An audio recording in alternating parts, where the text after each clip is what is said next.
পাকিস্তানের নিজের মাটিতেই এখন বিদ্রোহের আগুন। পাকিস্তান যে এলাকাকে আজাদ কাশ্মীর বলে আখ্যায়িত করত, সেখানকার সাধারণ মানুষ এখন রাস্তায় নেমে বিক্ষোভ করছেন। সম্প্রতি হওয়া সংঘর্ষে একদিনেই 9 জন নিহত হয়েছেন এবং অন্তত 12 জন আহত হয়েছেন। আজ 15 জুলাই নিষিদ্ধ ঘোষিত সংগঠন joint Awami action committee Jack এর সমর্থকেরা অর্থনৈতিক ও প্রশাসনিক অধিকারের দাবিতে আঞ্চলিক রাজধানী মুজফ্ফরবাদের দিকে লং মার্চ শুরু করেছেন। পুরো পরিস্থিতি নিয়ন্ত্রণে রাখতে প্রশাসন আগে থেকেই সতর্ক করেছিল এবং ক্যাপিটালসের দিকে যাওয়ার পথে নিরাপত্তা বাহিনী ব্যারিকেড দিয়ে রেখেছে। পুঞ্চ জেলার শীর্ষ বেসামরিক কর্মকর্তা সর্দার ওয়াহিদ জানান, মঙ্গলবারের সংঘাতের ঘটনায় নিহতদের মধ্যে 7 জন সাধারণ নাগরিক, একজন আধা সামরিক বাহিনী সদস্য এবং একজন পুলিশ সদস্য রয়েছেন। গত জুনে এই সংগঠনটিকে নিষিদ্ধ করার পর এ পর্যন্ত সংঘর্ষে মোট 22 জন মারা গেছেন। বিক্ষোভকারীদের মূল দাবি হল জনগণের ন্যায্য অর্থনৈতিক ও রাজনৈতিক অধিকার দিতে হবে এবং স্থানীয় আইনসভায় সংরক্ষিত 12টি আসন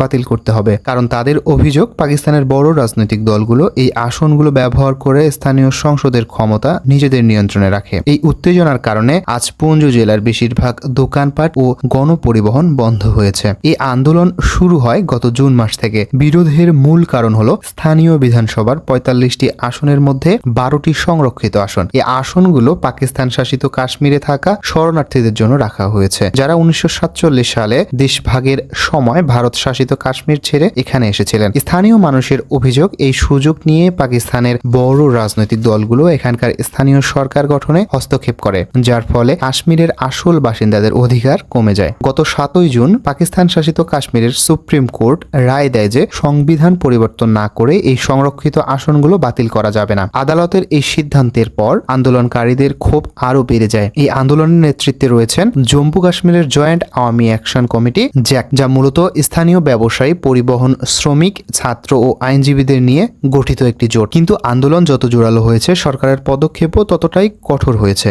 গত জুন মাসে স্থানীয় সরকার জ্যাককে সন্ত্রাস বিরোধী আইনে নিষিদ্ধ ঘোষণা করে। এরপর শুরু হয় একের পর এক গ্রেপ্তার, নেতাদের বিরুদ্ধে মামলা এবং কর্মীদের ধরিয়ে দিতে পুরস্কার ঘোষণা করেন। ইন্টারনেট ও মোবাইল নেটওয়ার্ক বন্ধ করে দেন। এর ফলে পরিস্থিতি আরো খারাপের দিকে যায়। গত জুনে পুলিশের সঙ্গে সংঘর্ষে 22 জন নিহত হন। সেই সঙ্গে দেখা দেয় খাদ্য ও ওষুধের তীব্র সংকট, বন্ধ হয়ে যায় বাজারঘাট এবং থমকে দাঁড়ায় সাধারণ মানুষের জীবন। চলতি জুলাই মাসে এই পরিস্থিতি আরো ভয়াবহ রূপ নিয়েছে। গত মঙ্গলবার 14 জুলাই পুঞ্চ জেলায় নতুন করে হওয়া সহিংসতায় অন্তত 9 জন নিহত এবং আরো 12 জন আহত হয়েছেন। নিহতদের মধ্যে 7 জন সাধারণ নাগরিক, একজন আধা সামরিক বাহিনীর সদস্য এবং পুলিশ সদস্য রয়েছেন। সব মিলিয়ে গত জুন থেকে শুরু হওয়া এই সংঘর্ষে মোট মৃত্যুর সংখ্যা দাঁড়ায় 31 জন। এই রক্তক্ষয়ী সংঘর্ষের মধ্যেও জ্যাক ঘোষণা দিয়েছেন যে তাদের এই লং মার্চ বা পদযাত্রা থামবে না। রাওয়ালকোট থেকে হাজার হাজার সমর্থক আজ মুজফ্ফরবাদের দিকে রওনা দিয়েছেন। অন্যদিকে স্থানীয় সরকার পরিষ্কার জানিয়ে দিয়েছে, চলতি জুলাই মাসের শেষের দিকে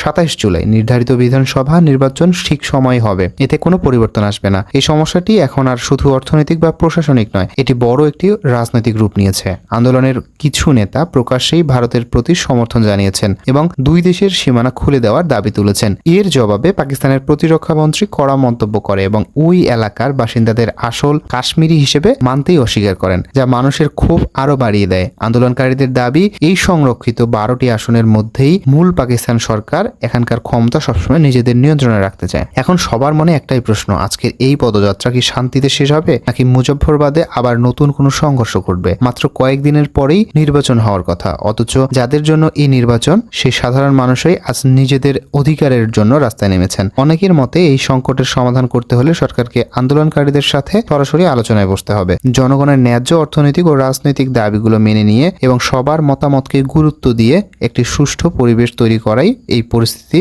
শান্ত করার একমাত্র পথ হতে পারে। এই আন্দোলনের পরিস্থিতি কোন দিকে যায়, সেদিকেই এখন সবার নজর। এই পুরো ঘটনাটি নিয়ে আপনার কি মতামত, অবশ্যই কমেন্ট করে জানাতে ভুলবেন না। আর আন্তর্জাতিক বিষয়ে এমন আরো গুরুত্বপূর্ণ খবর পেতে আমার চ্যানেলটিকে সাবস্ক্রাইব করে রাখুন। ভালো থাকবেন, সুস্থ থাকবেন, ধন্যবাদ।